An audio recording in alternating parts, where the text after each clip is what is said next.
Hey guys, welcome back to the second part of your fifth Italian lesson. In this lesson, we're gonna see the indefinite article in Italian, articoli, because there is more than one, indeterminativi. So the article a, translates in Italian with un, uno, una. As you could probably guess, once again we've only got one feminine article, and that is una. I say you probably guessed it because it ends with the letter A, with the letter A, so it's feminine.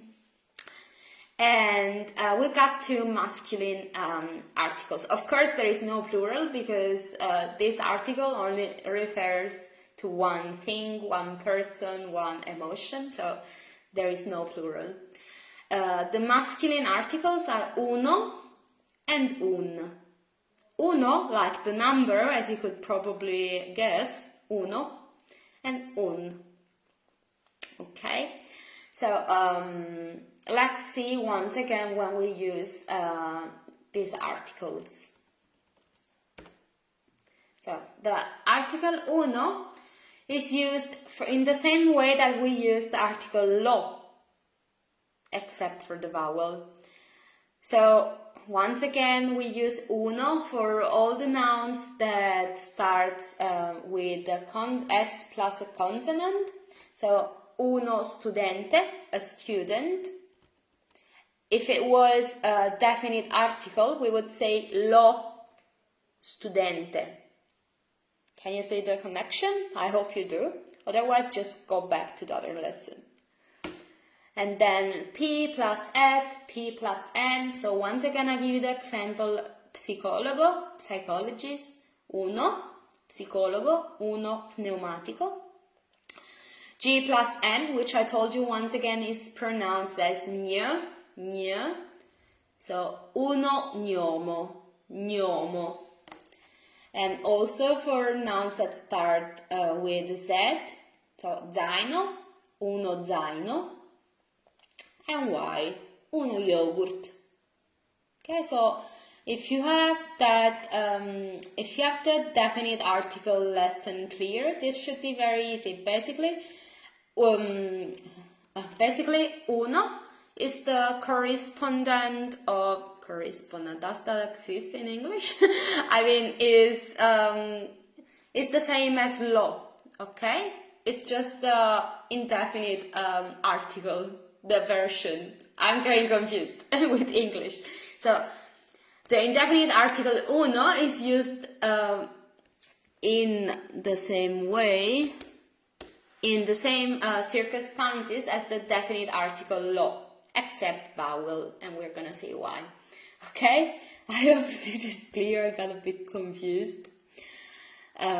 So now we see indeed that if a noun starts with a vowel, we're going to use the article un. So for example, here we have un albero. Because do you remember that if a noun that followed the article lo started with a vowel, we were going to put an apostrophe. So for example, albero, the tree, became l'albero, el, plus apostrophe, albero. In this case, we don't need to do that because we've got the article for that. There is an article just made for nouns that start with vowels. For example, albero. Un albero, a tree. And un is also used for words that start with consonant. For example, un libro. Now let's have a look at the feminine article, which is una.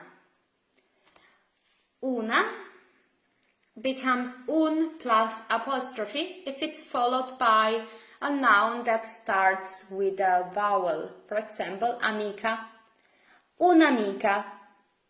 Okay?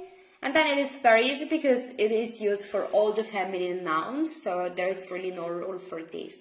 Okay, so I hope I made it clear. We've got two masculine articles, uno and un, and one feminine article. That means that basically un is used for Un is used for all the masculine nouns, but those that starts with P plus S, P plus N, if a noun starts with GN or with a Z or with a Y, okay? And then for all the rest you use un. And we've only got one feminine article. The only thing you need to remember about this is that if the noun that follows start with a vowel, you're gonna just delete the A, the A, and put an apostrophe instead, okay? I hope this was clear, and if you have any doubts, as usual, just contact me on Messenger, please, and I'll be happy to explain it again, okay? Thank you for listening.